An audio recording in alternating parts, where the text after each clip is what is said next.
119 सीटें डिक्लेयर होने के बावजूद अगर उसमें फेरबदल किया गया तो किसके आदेश पर किया गया होगा? या तो जो पहले सरकार है उसके।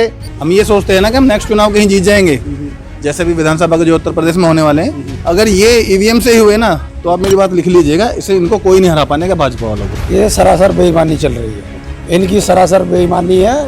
हमारे आदमियों को जितवाते हैं और फिर बाद में ये हरवा देते हैं। जब से ये बटन वाला सिस्टम चल रहा है ना, ये बेईमानी सिवा ईमानदारी है ही नहीं इनके अंदर। पिछले इलेक्शन में तो कुछ लाख मशीनें गायब हुई थी जिसको मीडिया ने दबा दिया। जो दलाल और भड़वों की जो मीडिया बैठी है, इन्होंने वो मुद्दा ही दबा दिया। निश्चित तौर पर ये कहीं ना कहीं प्रशासन की ओर से कुछ ना कुछ तो गड़बड़ है। लाइव टीवी, सच सबसे आगे।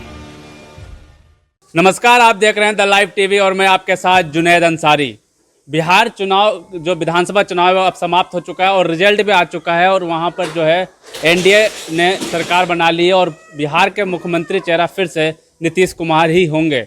लेकिन रिजल्ट आने के बाद लगातार विवाद खड़ा हो चुका है। विपक्षी पार्टियाँ वो लगातार सवाल उठा रही हैं और आपको बता दें कि पहले ईवीएम पे सवाल उठ रहे थे और अब मनोज झा जो है उन्होंने भी सवाल उठाए थे वो प्रशासनिक अधिकारियों पे, क्योंकि लगभग 10 से 12 जो विधायक थे उनको पहले जीत 500, किसी को 1600, किसी को 1200, किसी को 200 वोटों से जीत घोषित कर दी गई थी और जो बधाई भी दे दिया गया था। लेकिन अचानक रिकाउंटिंग की गई और फिर उनको 50 वोट 60 वोट या इस तरीके से काफ़ी नज़दीकी अंतर से उनको हरा दिया गया। अब सवाल ये उठता है कि जब वो पहले जीत की बधाई देने के बाद ऐसा कौन सा दबाव हुआ, किसका दबाव था? वो जो प्रशासनिक अधिकारी जो थे वहाँ पे वो जो विधायकों को उनको हरा दिया गया। तो हमारे साथ कुछ लोग हैं, आप इनसे बात करेंगे। अभी हम दिल्ली एनसीआर में हैं क्योंकि आपको पता है कि बिहार की जो चुनाव की जो है पूरे देश में चर्चा है, तो दिल्ली एनसीआर हर चीज़ में आगे रहता है और यहाँ के लोग जो है हर चीज़ में आगे रहता है और खासकर जब उत्तर प्रदेश और बिहार का चुनाव हो तो फिर तो पूरा भारत इसमें बढ़ चढ़ के भाग लगता है। मैं पहले बात करूँगा उन विधायकों की जिनको पहले प्रशासनिक अधिकारियों ने जीत की बधाई भी दे दी, उसके बाद उनको कहा गया कि आप तो रिकाउंटिंग हो गई, अब उनको फिर हरा दिया गया। देखिए, सबसे पहले तो जो लोग जीत कर गए हैं, अब क्योंकि वो जीते हुए हैं तो मेरी तरफ से बधाई उन लोगों को जो जीत कर गए हैं, चाहे वो तेजस्वी की पार्टी से हो या दूसरी पार्टी से हो। जीतने वालों को मेरी तरफ से बधाइयाँ। तो निश्चित तौर पर ये कहीं ना कहीं प्रशासन की ओर से कुछ ना कुछ तो गड़बड़ है। अब उस प्रशासन को आदेश किसका था, किसकी इच्छा पर हो रहा था, शायद इसमें कहने को गुंजाइश नहीं है। हर कोई जानता है किसकी इच्छा पर खेल होता है, प्रशासन किसी कहने में चलता है। और जिस तरह की कार्रवाई, जिस तरह की देरी बिहार चुनाव को लेकर, रिजल्ट को लेकर करी गई, वो किसी से नहीं छुपी थी। और देरी का शायद कारण यही था क्योंकि अगर 119 विधायकों की लिस्ट जारी कर चुका था प्रशासन, उनकी जीत घोषित कर चुका था, उसमें फेरबदल कैसे हो सकता था? देखिए, मैं ये सिर्फ एक बात कहना चाहता हूँ उसमें भैया, अगर हम ये सोचते हैं ना कि हम नेक्स्ट चुनाव कहीं जीत जाएंगे, जैसे भी विधानसभा के जो उत्तर प्रदेश में होने वाले हैं, अगर ये ईवीएम से ही हुए ना तो आप मेरी बात लिख लीजिएगा, इसे इनको कोई नहीं हरा पाने का भाजपा वालों को। जी चाचा, आप बड़े हैं, बुजुर्ग हैं, आपको ज़्यादा पता होगा, आपने कई चुनाव देखे होंगे। जिस तरीके से अब चुनाव हो रहे हैं इस पे क्या कहना आप? ये सरासर बेईमानी चल रही है। अच्छा, इनकी सरासर बेईमानी है। हमारे आदमियों को जितवाते हैं और फिर बाद में ये हरवा देते हैं। जब सब एक बात है भैया, जब से ये बटन वाला सिस्टम चल रहा है ना, ये बेईमानी सिवा ईमानदारी है ही नहीं इनके अंदर। जी हाँ, अच्छा, जब तक चलता रहेगा ना ये बेईमानी होती रहेगी इनकी। इन्हीं की सरकार बनती रहेगी, यूपी हो सरकार कहीं भी हो, इन्हीं की सरकार आएगी, इनकी सरकार आएगी। सवाल लगातार उठ रहे हैं। फिर जब कुछ ये बटन वाले से भी जब जीत गए तो इसमें बटन वाले में रिकाउंटिंग कैसे हो सकती है? बेईमानी करी है इन्होंने सरासरी, और क्या कर रहे हैं? तो क्या कहेंगे फिर आप? क्या कहना चाहेंगे सरकार को या फिर जो भी देश के? अरे जब 119 सीट उनकी आ गई थी, जब तो उन्हें घोषित कर दिया, वो जीत गए। अब फिर थोड़ी देर के बाद उनको पीछे कैसे हो गए? ये भी तो बात है। इतनी सरासरी बेईमानी करी उन्होंने।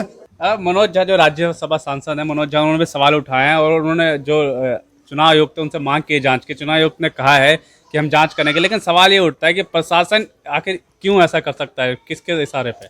देखिए, जहाँ तक प्रशासन की बात है या चुनाव आयोग की बात है, अभी इलेक्शन से पहले के अगर आप माहौल की बात करेंगे तो पूरा बिहार एक तरफ दिखाई दे रहा था। आप किसी भी रैली को देख लीजिए, किसी भी आप चुनावी समीकरण जो बना रहे थे, जो अपने एग्जिट पोल निकाल रहे थे, उनको देख लीजिए, किसी भी नेता को देख लीजिए, किसी भी चुनावी रैली को देख लीजिए, सब में बिहार का एक तरफा वोट जा रहा था, एक तरफा रुझान था, सब कुछ एक साइडेड था। अब उसको बदला कैसे जाएगा, उसके लिए बहुत बड़े लेवल पर जो साजिश हो सकती है या जो करी गई है, अब उसका जैसे कि मैंने अभी पहले भी कहा 119 सीटें डिक्लेयर होने के बावजूद अगर उसमें फेरबदल किया गया तो किसके आदेश पर किया गया होगा? जी। या तो जो पहले सरकार है उसके, या जो केंद्र में सरकार है जिसके अधीन ये अब हमारा जो चुनाव आयोग वैसे तो किसी का अधीन आता नहीं है, लेकिन फिलहाल किसी का अधीन काम कर रहा है। तो जरूर सीधा सी बात है कि उन्हीं के द्वारा ये काम कराया गया, किसी और के द्वारा नहीं किया गया है। पर्ची वाली होनी चाहिए। पर्ची वाले होने चाहिए। हाँ, ईवीएम से तो ये हरा ही नहीं सकते किसी को, ये अपना आप जीतते रहेंगे जिंदगी भर। सरकार तो नहीं लाना चाह रही ना पर्ची वाली। अरे तो नहीं लाए तो ना से भैया, ये तो गरीब आदमी ऐसे पीछे जाएंगे फिर तो। अच्छा। और क्या, वोट देंगे हम दूसरे हाथी पे या कांग्रेस को बटन जाए, निशान जाएगा वहीं इन्हीं के पास ही। अच्छा। हम कांग्रेस को वोट दे रहे हैं या मायावती को दे रहे हैं, दूसरी पार्टी को दे रहे हैं, पर निशान तो बटन तो वहीं जा रहा है दब के। तो उसमें क्या करें हम तो अपना आपको दिया है भाई, हम तो कांग्रेस को दिया है वोट या मायावती को दिया है, पर निशान तो थान को वहीं पहुंचेगा। ऐसे तो आम आदमी के साथ धोखा हो रहा है। और धोखा तो हो ही रहा है और क्या। और वैसे नु कहें बहुत अच्छे दिन ला दिए हमने, बहुत अच्छे दिन लाएंगे, ये अच्छे दिन है रोटी से मोहताज हो रहे गरीब आदमी। कि जो एक लिस्ट जारी करी गई थी प्रशासन की तरफ से, 119 विधायक राजद के जीत चुके थे, उनकी लिस्ट निकाल दी गई थी और प्रशासन की तरफ से उनको इंतजार करने के लिए कहा गया था सर्टिफिकेट देने के लिए। लेकिन कुछ देर रोकने के बाद, कुछ घंटे रोकने के बाद ये होता है कि प्रशासन कहता है कि नहीं, रिकाउंटिंग होगी। और जिसमें वो जो विधायक थे 119 की जो लिस्ट आई थी उसमें 50 से 60 विधायक ऐसे थे जो 500 से 1000 के मार्जिन के बीच के जीते हुए विधायक थे। लेकिन जब रिकाउंटिंग होती है तो वही विधायक जो 119 जिताए गए थे उसमें से काफी विधायकों को 50, 20, 30 वोट के अंतर से हारा हुआ घोषित कर दिया जाता है। जब गड़बड़ होती है तो कांग्रेस में भी जाए वोट, या किसी में भी सपा जा में सकते जाए, हैं। या बसपा में जाए, या कोई भी दूसरी पार्टी में नहीं जाती, भाजपा में क्यों जाती? भाजपा में ही जा, किसी भी पार्टी का आपने सुना ही नहीं होगा कि अगर मशीन में गड़बड़ है तो किसी और पार्टी को वोट गई है, सिर्फ भाजपा को जारी होती है। इसका मतलब कहीं ना कहीं तो कुछ गड़बड़ है, उनकी नहीं आएगी। जो हम मान लो फूल वाले को वोट दे रहे हैं बीजेपी को, तो उनकी वोट कांग्रेस में क्यों नहीं आती जी। या मायावती में क्यों नहीं आती? जी बिल्कुल। इसके अलावा जो दूसरी गड़बड़ है वो ये है, अगर ये कहता है कि मशीनों में गड़बड़ नहीं हो सकती, हम बात मान लेते हैं, तो फिर मशीनें होटल में, सड़क में, ऑटो पे, 407 में, हाथ छोटे हाथे में क्यों पाई जाती हैं मशीनें? इसका मतलब दूसरा गेम क्या है कि मशीनें बदल दो। अच्छा। भाई अगर मशीन सेट नहीं हो सकता, मशीन बदली तो जा सकती हैं। और जिसको लाइव पकड़ा गया कई बार, ट्रकों में भी मशीनें पकड़ी गई हैं। पिछले इलेक्शन में तो कुछ लाख मशीनें गायब हुई थी जिसको मीडिया ने दबा दिया। जो दलाल और भड़वों की जो मीडिया बैठी है, इन्होंने वो मुद्दा ही दबा दिया जो सबसे बड़ा मुद्दा था। कुछ मशीनें थी, लाख के करीब कुछ काउंटिंग थी, एग्जैक्टली मुझे याद नहीं है। ये मशीनें बंद हो और बैलेट पेपर से वोटिंग होनी चाहिए। बैलेट पेपर वोट हो, बहुत लोगों की मांग है। अगर एक सवाल ये उठता है कि जब मशीन है, मशीन में तो एक बार में गिनती कहा जाता है कि इसमें जितना वोट पड़ गया तो एक ही बार में, ना टाइम बचाने के लिए यूज़ किया जाता है। और खासकर कहा जाता है कि एक बार में अगर हम जितने भी वोट पड़ गए, ना उसे बदला जा सकता है, ना उसे बढ़ाया ना घटाया जा सकता है। ठीक है, ये चीज़ है।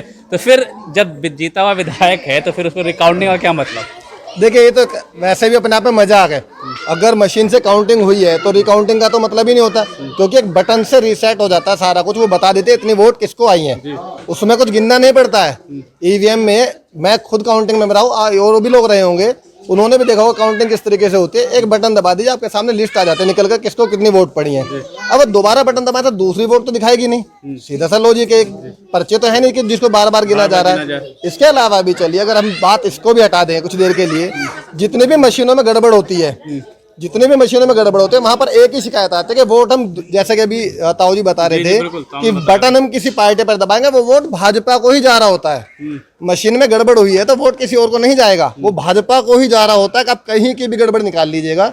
भैया एक बात है जी ना, या तो ये इस कनेक्शन, इसको कांग्रेस वाली वोट इधर भी आ जानी चाहिए। जब तो मान लेते हैं भाई कांग्रेस वाले वोट इधर आ रही है, जब पूरी सब जगह जनता ही नहीं की है, मीडिया में नहीं किया, सब कुछ खरीद लेते हैं ये, तो जब रिजल्ट आएगा पूरे ट्रक के ट्रक मशीन बदल कर पूरी अलग रख देते हैं अपनी उठा के, उन मशीनों को फेंक देते हैं उठा के। जो जी बिल्कुल जी, लगातार जो है सवाल उठ रहे हैं। विधानसभा चुनाव जो है बिहार के लोगों का सवाल, लोगों का यही कहना है। हमने कई जगह बात की कि जो ईवीएम का चुनाव है उसे बंद कर देना चाहिए, लेकिन सवाल ये भी उठता है कि जब 119 विधायक जब जीत गए थे तो उसके बाद उनका हार कैसे हुई? प्रशासनिक अधिकारी किसके दबाव में काम कर रहे हैं? हालांकि जब चुनाव आयोग से मनोज झा, राज्यसभा सांसद मनोज झा ने कहा, तो उन्होंने कहा है कि इसकी जांच होगी। और मनोज झा ने एक बहुत बड़ी बात कही कि अगर आपको जांच नहीं करनी तो अब ये जो चुनाव जो है वो सीबीआई से करा ले, क्योंकि सारा कुछ तो उनके ही हाथ में है, जिससे चाहे वो करा लें और ये जो चुनाव जो है इसको अब बंद करा सकते हैं। लेकिन बात यही उठता है कि जब जनता है वो किसी विपक्ष पार्टी, जैसे उत्तर प्रदेश चुनाव में भी आपने देखा होगा अखिलेश यादव की तरफ थी, ये बिहार के चुनाव में आपने देखा कि ये तेजस्वी यादव की तरफ थी, लेकिन जब नतीजे आते हैं तो बिल्कुल अलग। और आपको बता दें कि बिहार की जनता भी आक्रोशित है, कई जगह देखने को मिले जो बवाल कर रहे हैं लोग कि हमने वोट कहीं और दिया लेकिन ये कैसे जीत गए। लेकिन अब देखते हैं कि क्या होने वाला है। लाइव टीवी, सच सबसे आगे।